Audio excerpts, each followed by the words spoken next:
Military reload. Ambassador Simba, Koma Jangu Chiksi,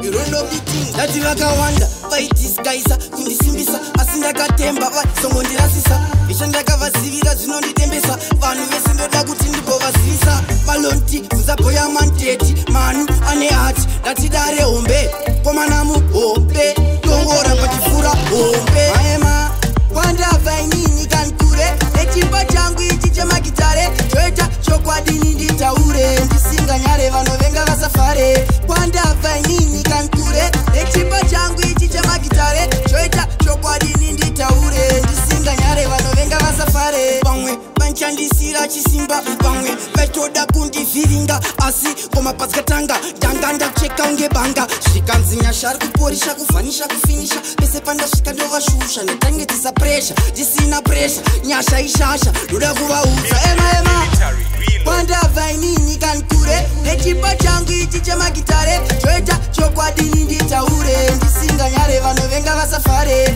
Wanda Vaini, Kankure, Nechipa Changu, Ichichema Gitare, Choeta, Chokwadini, Nditaure, Ndisinga Nyare, Vanovenga Vasafare, Fightis Kaisa, Kundisimbisa, Asinda Katemba, Songondirasisa, Ishanda Vasivira, Zinondi Tembesa, Vanu Yesindo Dagutindi Bovasisa, Malonti, Uzapoya Manteti, Manu, Ane Art, Lati Dare Ombe, Koma Namu, Ombe, Tongora Patifura, Ombe, Maema, Wanda Vaini, Kankure, Echimba Changu, Ichichema Gitare, Choeta, Chokwadini, Nditaure, Ndisinga Nyare, Vanovenga Vasafare, Wanda Vaini, Kankure, Echimba Changu, Ichichema Gitare, Choeta, Chokwadini, Nditaure, Ndisinga Nyare, Vanovenga Vasafare.